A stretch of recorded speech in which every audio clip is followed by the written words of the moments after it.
Welcome to the podcast that has yet to obtain a name. We've got a little bit more clarity around it, though, these last couple episodes. But right now, I'm here with a good friend of mine, former adversary, former colleague. Adversary as an opponent on the baseball field, teammate with the Colonels of, what was that? Derby City League, college league, way back in the day.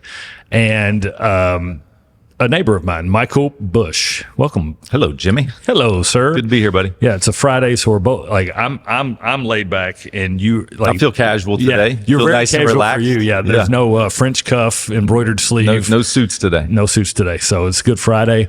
It's not Good Friday. It's a Good Friday. There you go. Are we even close to Good Friday? No. Unbelievable. Yeah. I don't even know where my mind goes sometimes. So we may or may not go down rabbit holes. Yeah, I'm not sure we exactly will. sure. We're having some contention on what exactly a rabbit hole is. So a tangent, off-centered tangent we might go down. All right. Before we get started, who is Michael Bush? Let the world know. I think you're a great guy, and I hope people, when they get done with this, they think the same thing. Wow. That's about as open-ended as it gets, right? Yeah. To kick us off. So born and raised here in Louisville. I'm 44 years old. Grew up in J-Town. I like to tell people I grew up in J-Town. It feels like I have roots. And I think at 44, going through some changes in life, it's good to reconnect to your roots oftentimes and think about where you came from. As I said, born and raised here in Louisville, went to St. X High School, went to Bellarmine. Oh, you beat the Louisville question. You got it out there right Got away. it out. I knew where you were going. St. X Tiger. Yeah. Father of two, two great kids, 13 and 12.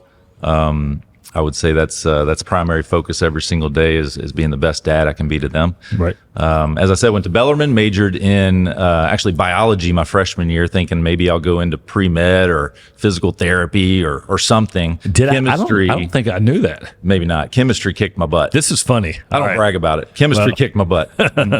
So I got out of that and switched to accounting. When I went away to college, so I went to a junior college, and this is going to be laughable. I was an academic All-American. I had a 4.0 at a junior college. And then I went to my 4-year school, where I was going to graduate from, and I was like, I'm an academic All-American. I should be pre-med. This is, I should do something with myself. This is kind of like the story about the guy that had the 1480. Yeah. You know what I'm talking about? Okay, I'll tell you that story here in a minute. Not that one. All right. But so anyways, first semester chemistry class, like 3 weeks in, I went to my teacher and I said, listen, I'm changing my majors. Just tell me what I need to do to keep a C. I'll get out of your hair. You'll never see me in a science classroom again. So I got a C. I became a history major. Yeah. Similar story with me. So my freshman year, chemistry at Bellarmine, my professor said, you know what? I could fail you. I could give you an F. You've earned an F. You've earned an F. But I like baseball players. So you're going to get a D. Yeah. So, okay. Thank you, Dr. Holt. Yeah. Thank you, Dr. Holt. Hopefully he's not still there. And here's your new advisor. Yeah, that's right. Yeah, that's funny. So you haven't heard the story. The guy that got a 1480, 1460 on his SAT, like he's a jackwagon in school, barely hanging on, yada, yada, yada. And he gets his SAT back and he got like a 1480 or whatever. And he's like, wait a second, I'm pretty smart. So he started acting like, he started going to class, he changed his friends, yada, yada, yada, becomes a very, very successful entrepreneur. Well, like 10 years later, he gets a letter from the SAT is like, hey, every once in a while we'll audit results and make sure all the accurate. And he's like, unfortunately, you were one of 3 this year that got sent the wrong score. You actually were like a 780 or whatever it was. So it wasn't about how smart he was. It was about the activities that went along with what he was doing. Well, the mentality too. Yeah. Right. He automatically raised his level of confidence. Yeah. With that. He changed who he hung around. He changed his activities. He changed. That's powerful. The way he thought about education. Yeah. Everybody, not everybody. I hear that story a lot and everybody's got their own little iteration, but it's so true. It is absolutely so true. Whether you think you can or you think you can't, you are correct. You are correct. That's Henry Ford. Shout out to Jessica Noller about 3 episodes ago. She actually worked for Ford and couldn't remember that. But all right, episode 12. What else? So you're a father of 2. Some transitions in your life, but professionally, I had no idea what I wanted to do coming out of school. Mm-hmm. I mean, I was never one of those kids who grew up knowing exactly what they wanted to do when they grew up. Right. I mean, in fact, I wanted to play baseball forever. That's what I thought I was going to do, play baseball forever. Yeah.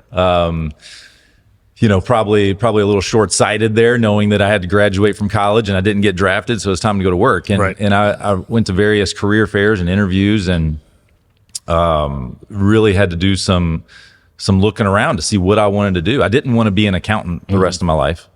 I knew I didn't want to do that. My idea of an accountant was sitting behind the desk crunching numbers all day on a calculator. I watched my mom do that for years. That's what she did for a living. Yeah. I didn't want to do that. So I wanted to do something that I got to interact with people. Every day was kind of different. Build a business, build a clientele, talk with people, and ultimately found Northwestern Mutual at a career fair, interviewed, enjoyed the process, enjoyed the people, caught the vision, and ultimately got started right out of school at 22. And here we are 22 years later at 44, and I am still affiliated with Northwestern Mutual. I'm 45.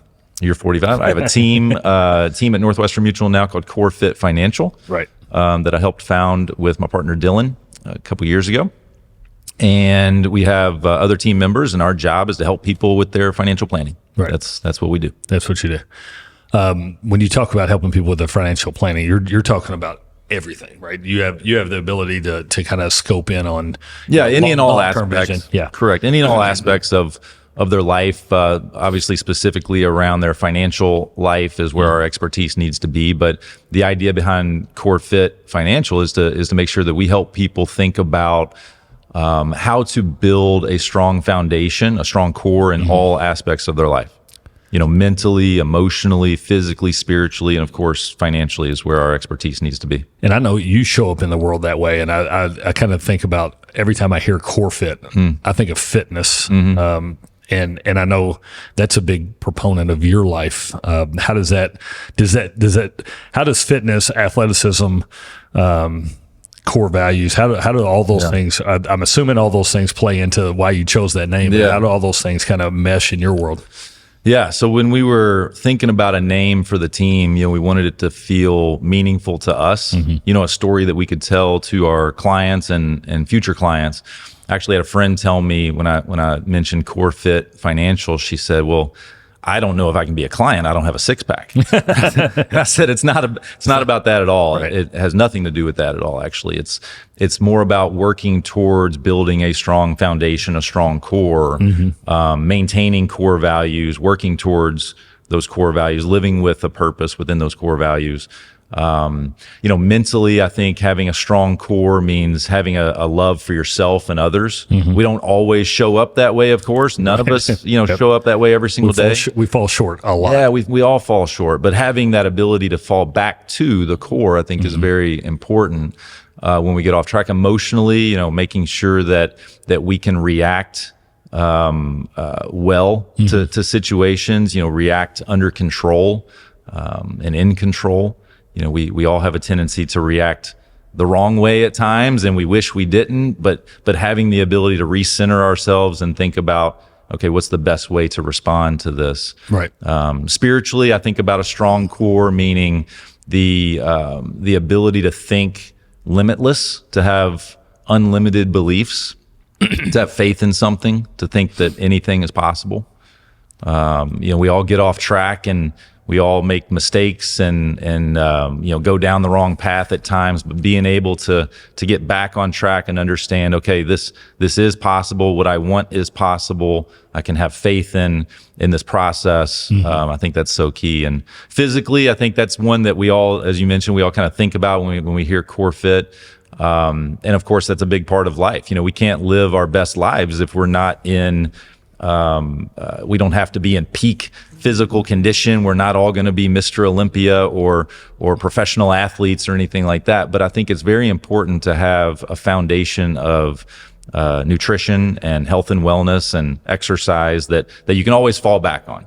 I went through a period of time in my life, in my late 20s, got a little lazy with working out, my early 30s. I'm there now. Yeah, I hear you. Yeah. We all kind of go through these phases, but at some point it did click, like, okay, let's get back at it. Let's get back in shape a little bit. Let's focus on my health. And so I had the core of knowledge, I guess, and the ability to fall back into a nice routine there. And that is important to me. And I see, as you know, you hit on all those things, and I'm thinking as you're talking, and I just think about it, how many times in your life or anybody's life, you get really good, you get dialed in spiritually, or you get dialed in mentally, or you get dialed in physically, but then you let the other things, like it's almost better to be just average on, it'd be better to be average on all of them than great at one, because if you're out of balance, like you could be amazingly physically fit, but you're not showing up as a good leader, you're not showing up as a good husband or as a good father, and then everything starts to crumble around it. So that having that balance, the core of all those. I think you're absolutely right there. And I worked with a coach many years ago and still stay in touch with him. His name is Dr. Jason Selk. And Selk, and he is, I'd encourage everybody to look him up. He's all over social, but he is very adamant that we can only really focus on 3 things at once. Okay. Our brain can only focus on 3 things at any one time. And so I just mentioned 5, mental, emotional, spiritual, physical, and financial, 5, pieces to the core that we all need to be strong at. Well, like you said, if you're focusing on 2 or 3 of those, it's likely that something else is going to fall to the wayside. Yep.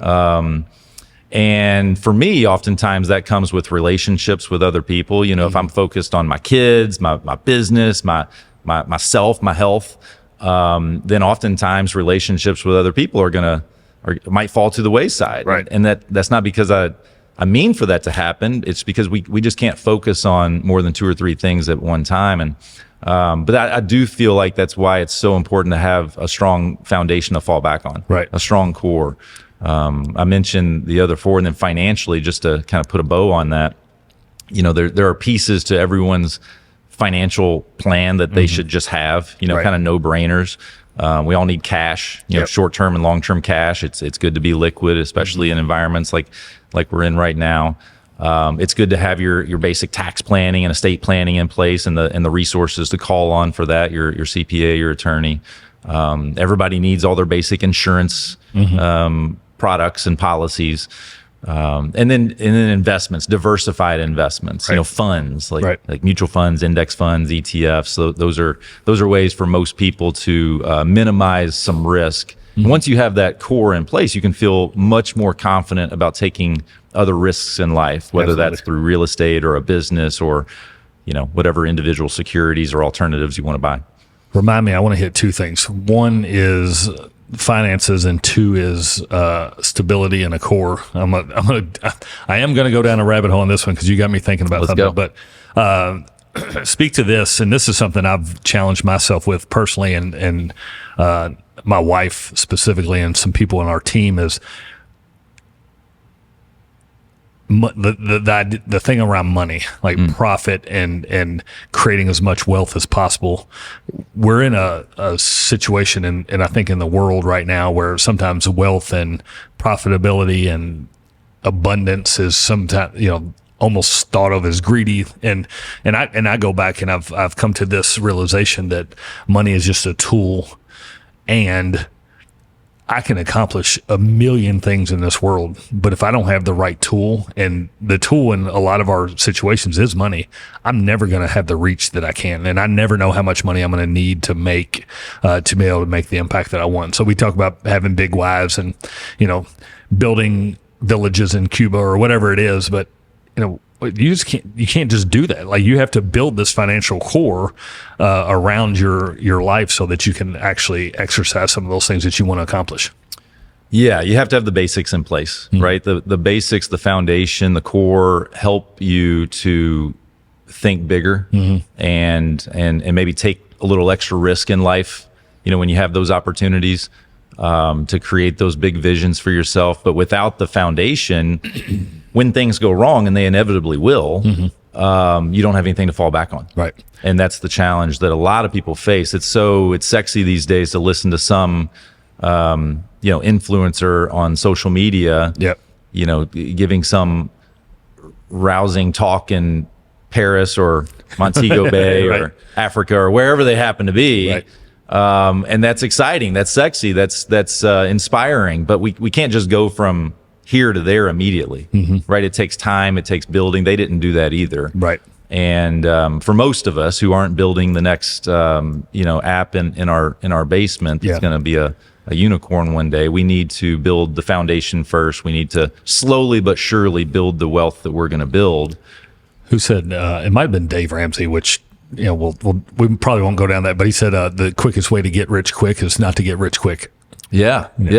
Dave Ramsey has fantastic lessons that he teaches, and part of that is creating a plan and building day by day and building that foundation that we talked about. Have you always had a mindset of abundance?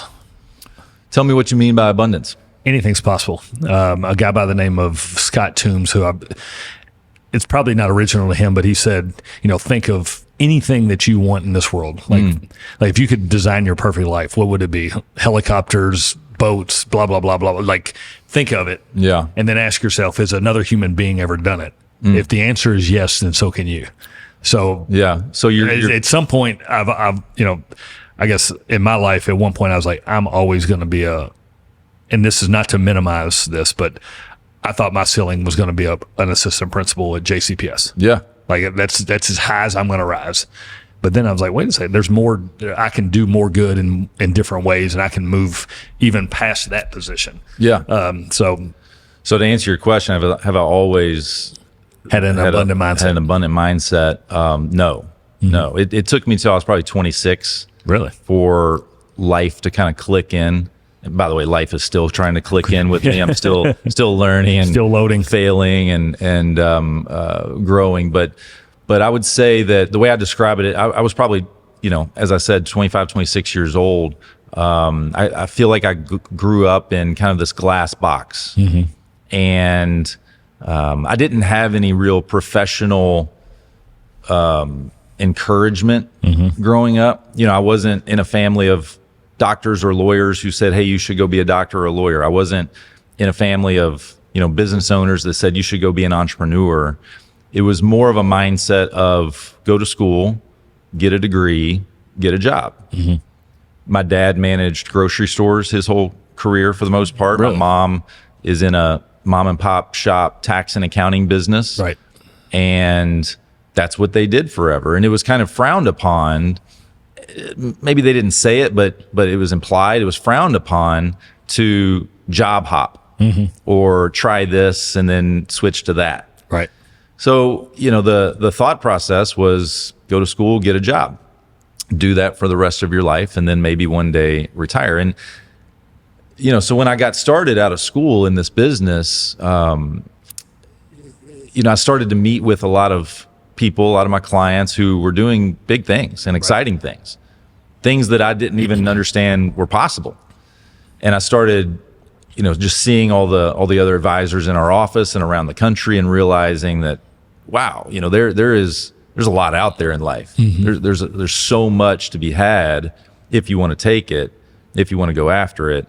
And so I say glass box. I grew up in this glass because I think around 25, 26, it started to click, and I maybe shattered through the box a little bit, the ceiling, thinking about, okay, what's the vision I can create for myself? I actually read Think and Grow Rich right around that time. Okay. And I always tell people that book had maybe more impact on my professional career than anything else. Okay. Who wrote Think and Grow Rich? Napoleon Hill. Yep. Think and Grow Rich. It's not just about money. I don't think you have to hear that title and think about getting rich financially. To me, it's about casting a vision for yourself, staying true to it, thinking about it. What you think about, you become, as you said earlier. Well, if you don't have, it's just like traveling. Like, hey, I need to go somewhere today, and you just hop in your car and you're just going to drive around. You never know. Where am I going to end up? If you don't have a clear understanding of, hey, I need to go from Middletown to St. Louis, how long are you going to drive? You might end up in St. Louis. Yeah. Right. But if you don't have a plan or a vision to get there, you're just going to wander aimlessly. Yeah. And so reading that book and thinking about my own goals and vision for myself and my life and ultimately my family's life, that's helped me become a better advisor, which I didn't set out for that, but it's ultimately helped me become a better advisor to my clients, helping them think about what's possible, seeing the best in them and their opportunities, and helping them cast that vision and stay accountable to it. Yep. And maybe visions change. Oh, absolutely. And that's okay. We pivot. If they don't, then, I don't know. If you're not thinking, and I've come to 1-3-5, like, what am I going to do this year? What am I going to do 3 years from now? What am I going to do 5 years from now? And I think by the time I get to year 2, that's changed again. Yeah. And it's just constantly moving the thermometer out. I'm finding it challenging right now at my age and stage in life, to think about what I want 1, 3, 5 years and beyond. Right now, I have the basics in place. I understand the basic concepts of what I want, but it's I'm in one of those stages where it feels challenging and in a good way. And ultimately it's going to be a positive outcome, thinking about, okay, where am I going? What's the purpose? What are my goals?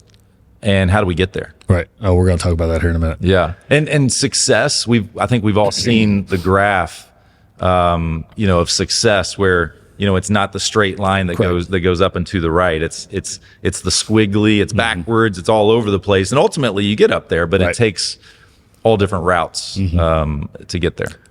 Josh Greer, there's more than one way to get downtown. Very true. Yeah, very true. All right. So we're just coming out of Olympic season, and I love the Olympics. I don't know if you do or not. Oh yeah. Watch them every night. They renamed it. It used to be synchronized swimming, and I can't remember what it's called now. Have you seen this? Missed that one. Wow. What these girls and these... I've seen it in the past. I didn't see it this year. I don't know the new name. Yeah. And the reason I'm bringing it up is we're talking about bases and stability and what you can fall back on. There's 6 or 8 girls in the pool, and all of a sudden they all go underwater and one rises up. Mind you, they're not touching the ground. And one girl shoots up into the water and does like a back tuck. Yeah, I can't fathom you're watching, that. You're like, what in the heck just happened? Did somebody shoot her out of a rocket? And then they look at it from the water level. They literally, underneath of her, those 6 or 8 girls interlock their arms. One lays down flat, creates a platform. The other 3 are kicking and swimming. And they float her up and create enough upward force where she can jump off of them as a platform. Wow. And I think about the iceberg, you never know what goes on. Sure. And the hard work. So I think of that, like having the stability and how much effort it takes to have a strong base around you, just so you can get above the water. Same thing with the iceberg. Yeah, no, that's a great analogy there. It makes me think about having a team around you. One of our core values as a team is team itself. Having a team of people to surround yourself with who make you better. I think oftentimes the best leaders are the ones who surround themselves with people who are not only better than them in a lot of ways, but pick up their weaknesses. Where I fail, I want my team members to have strengths. Right. And I don't know why I'm thinking of that with your analogy there with the swimmers, but it takes a team to be able to accomplish the things that you want to accomplish in life. One person is flying out of the air, flying out of the water there into the air, but other people had to lift that person up. Right. And having the humility to be like, hey, I don't need to be, this is where I'm strong. Yeah. And I think, everybody, I love self-improvement. Don't get me wrong. Yeah. I don't think we do enough, unique ability multiplying. Like, if you're really good at this, like, why are you trying to be a better this? Like, I don't need to get better at paperwork. Paperwork is a finite skill that I could get better at.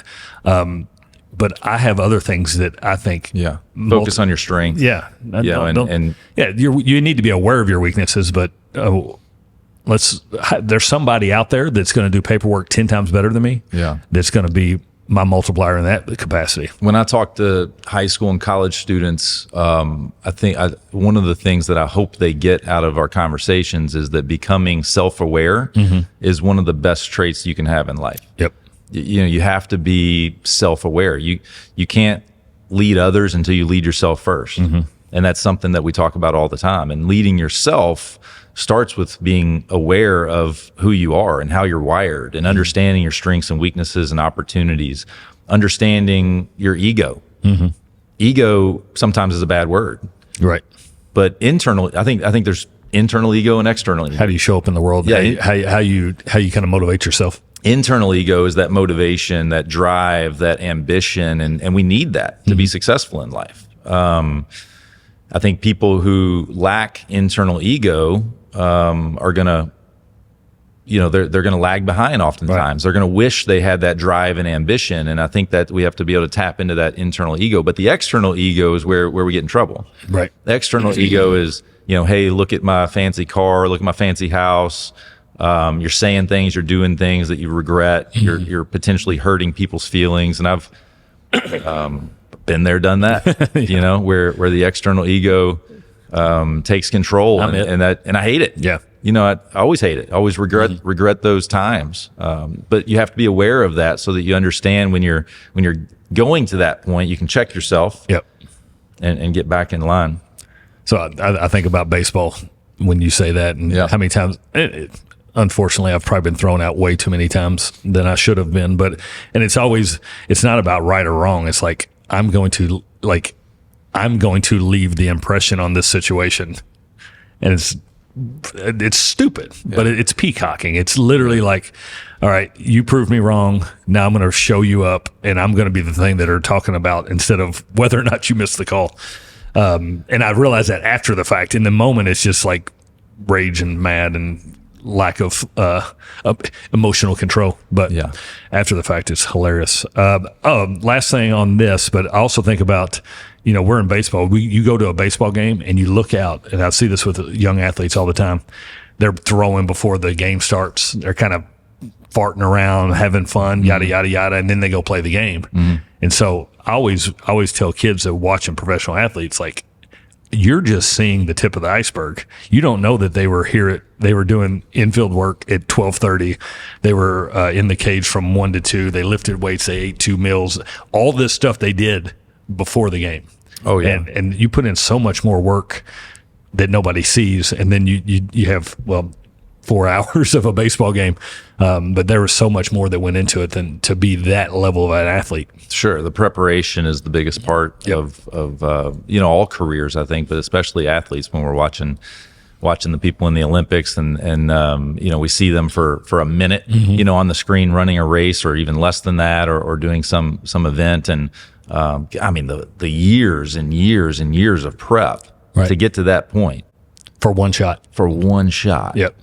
Just unreal. But my kids the other day were like, why is that person even running? They're dead last. I'm like, that person did a ton of work and outworked so many other people to be last place at the Olympics, and they're excited about it. Yeah. Yeah. Granted, they would rather be gold, but some people's aspirations is just to get to the Olympics. Yeah.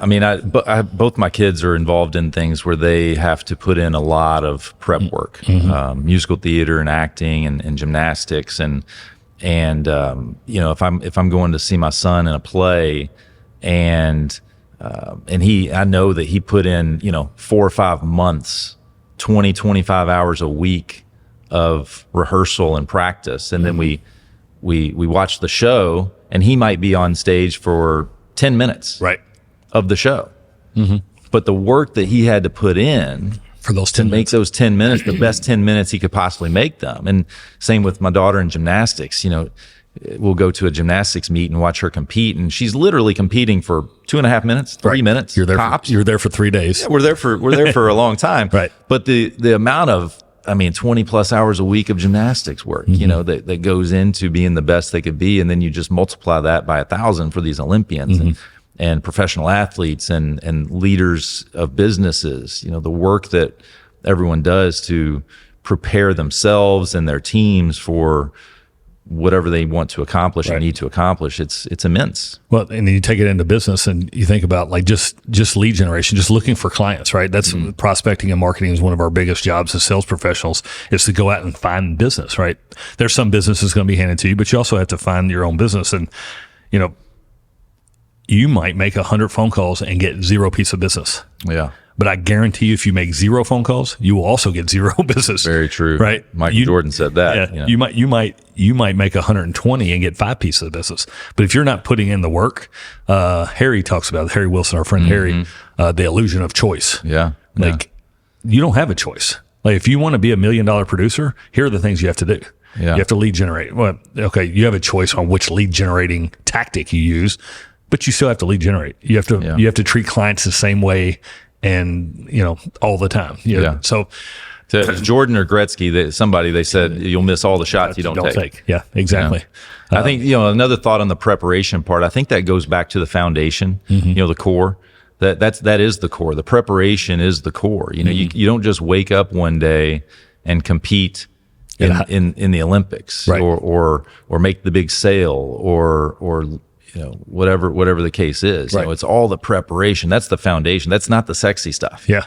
The core is not sexy. Right. It's all the other things that we hear about. How many years of work do you have to, you think about hitting a walk-off home run in the World Series, whatever. How many times does that happen? Twice, 3 times? Yeah. But how many people put in so much work, so if that opportunity arises, they were in their best possible shot to do it? And then everybody that never even got the shot, and then everybody that never even tried. So, Joe Carter is who I'm thinking about, right? Yeah, Joe Carter, the for sure. Toronto Blue Jays. Yeah. Aaron Boone did it too, right? Who? Aaron Boone did it too, didn't he? Didn't Aaron Boone hit a home run down the left field line? To win the World Series? Maybe not. Maybe not to walk off. I'm off.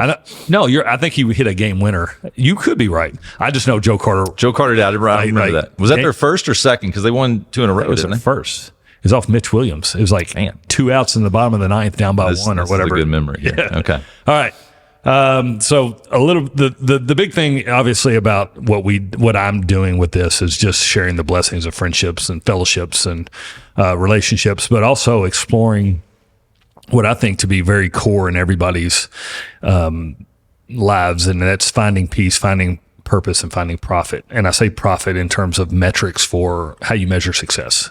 If we want to talk about business profit, we can talk whatever you want to talk about. But you got 3 things we're going to hit with our last 10 to 15 minutes here. Which one you hit first? Peace, profit, or purpose? Purpose. All right. Why were you put on this world, Michael Bush? And not to be a running back for the University of Louisville. No, that's the other one. And he was meant for bigger things too, which he's accomplishing. So I would say, just to reiterate a little bit what I said earlier, I am still in search of what I would call that purpose in life. I'm not sure if I understand how that's even attainable. And this is just my own personal self-growth and continuing to transform. But it feels egotistical sometimes. Maybe I'm put on this earth to. Yeah, maybe. Here's what I would love. I would love to be on my deathbed one day, and hopefully that's many, many years from now. Yep. I tell people I'm a third of the way through right now. All so right. I'd love the goal of 120. We'll see if we. All right. But I'd love to be on my deathbed one day, being able to look back on life and know and feel confident that I led a purposeful, impactful life. And I made an impact on the people and the things that I want to make an impact on. Right. So I don't know if that means that I know what my purpose is, but I'd love to be able to look back and connect the dots. Right. It's very difficult to predict the future. It's actually impossible. And to connect the dots going forward. But when we look back, I think Steve Jobs said this actually. Yeah. When we look back, we can connect all the dots to see where we are today. And so that's a goal of mine, to be able to look back on my life, be proud of what we've accomplished, be proud of the impact that we've had on people, and just know that there was some purpose to it. Right. And hope. Yeah. Just hope. It's almost hope. Back to my days as a teacher, like I went into the classroom every day, and it's like, every day I wasn't perfect, but in my mind, I was like, I want somebody to take something away from this class that moves their intellectual needle forward. Yeah. And if I can do that every single day for some people, I'm winning. But I'm not going to see the fruit of my labor for a long time. And I fail so much. Like, I think we all do, but we fail so much at things.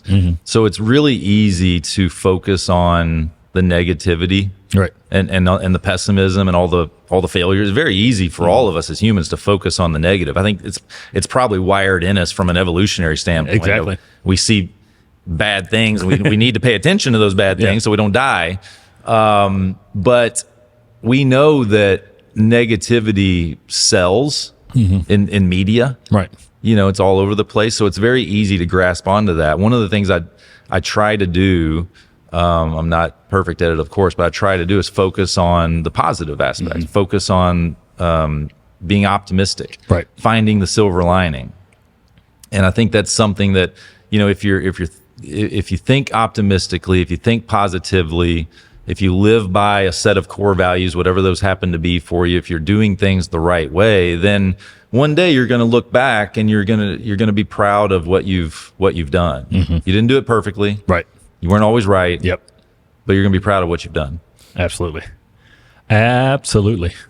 Back to your wired in your DNA. Cavemen walked out of a cave and they saw a saber-toothed tiger. That's right. They had two choices: either kill it for food or fear and run from fear. Like, Yeah. how do you see that? All right, hey, there's an opportunity to eat, or it's an opportunity to die. So you have to choose your outcomes. All right, peace and profit.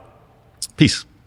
The worst day in the world happens to you, and you want the direct opposite of that. Like, most stressful day, everything seemed to not go right, and you're like, geez, I need to unplug and get to my most peaceful state of being. Where do you go? What do you do? Doesn't have to be one thing. It could be multiple. Put me in the mountains, in the woods, with a creek flowing by, a nice little waterfall or some rapids, and I'm a happy guy. I'm a peaceful guy. Throw my kids in there and all the people who I love and respect all around me, and that to me is peace. That's it's connecting to nature. It's having the opportunity to just wonder and just think. It's sitting and reading something. But I think peace to me means, being with the people that I want to be with, having the ability to set everything aside, not worry and stress, and think about, what's possible, and just wonder. Yeah. Just wander and wonder. And wonder. Yeah. The funny, not the funny thing, but one thing I've observed is everybody at some point references some level of nature. No one ever says, I want to go work. Like, that's people can find peace in work, but nobody's like, hey, my peaceful place is working on a negotiation, or working on a financial plan for somebody, or hey, God bless them if they can, but for me, I need to check out a little bit. Go hike and find the woods or something. It allows you to re-energize. Right. David Horn was talking about vacation in the last episode, and I think about so many people that come home from vacation and they're like, I need a vacation for my vacation. Like, if you're not doing something on your vacation that brings you peace, I think you might be doing it wrong. Yeah. Well, especially when we all have little kids, at least when our kids were little, and we'd take them to the beach, for example, and, they're eating sand, and, that's not absolute peace. It's a little stressful there, but I understand what he means by that. Yeah, absolutely. All right. Last thing, profit, and in profit, I'm talking about business. I'm talking about success in life. What are the metrics? How do you know you're winning, either in business or in life, as a husband, or as a father, or as someone? How do you know you're winning? Well, growth, I guess, is the way I would answer that. If we've all heard the saying, if you're not growing, you're dying, and I do think that's true. We have to, whatever the metric is, maybe it's 1% a day growth. I've heard many James people, Clear, 1% better. Many people talk about that.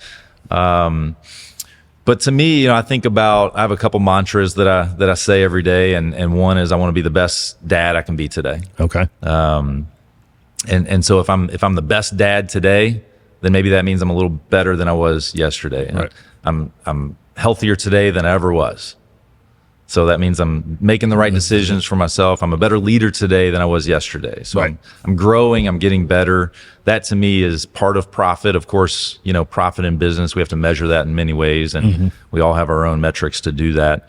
But I think to me, it's definitely, it's growth. It's helping other people grow. I think one of the, we all have strengths that maybe we're aware of. And one of the things that I think I'm good at is seeing the best in people. Right. That can be a weakness at times. Right. If I hire everybody, Right. based on what their potential is, then I might end up with a team of people who I'm not all that excited about. Exactly. But I do think that the ability to help people see the best version of themselves, to help people understand what's possible and to grow and to motivate them to achieve what they want to achieve, that to me is profit. Yeah. That's growth. That's helping people accomplish things that are important to them, and it's one of the things that I strive to do. Yep. You do a great job of bringing this up all the time, but is there any, I kick myself in the butt because I forget that I'm leading my kids sometimes. I expect them to think the way I do. And I'm constantly thinking like, how can I help Jennifer? How can I help the leadership team? How can I help agents when they want it? But then I don't wake up every day thinking about leading my kids. Yeah.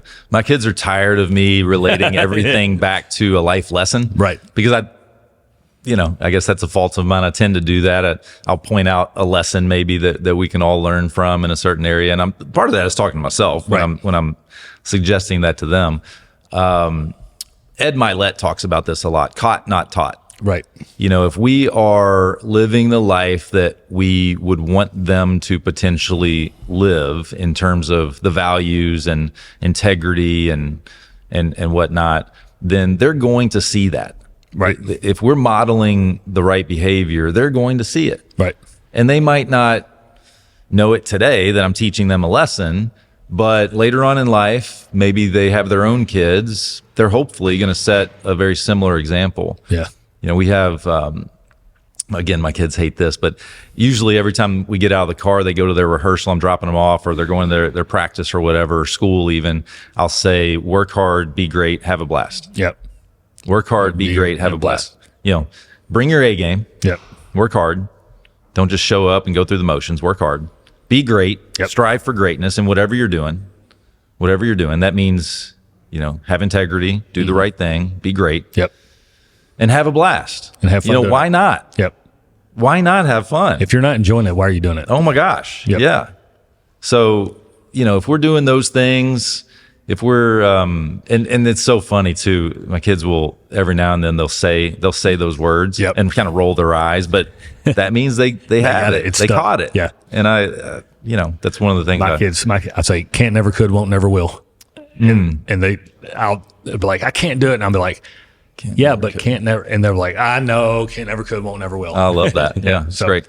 Awesome, Michael. I appreciate it. Probably this won't be the last time we do this, but thanks for coming on here. If you come up with a name for this podcast, let me know. Okay. Deal? We'll do. I'll be giving that some thought for you. This is awesome, man. Thanks for having me. Appreciate it. Yep. Love you.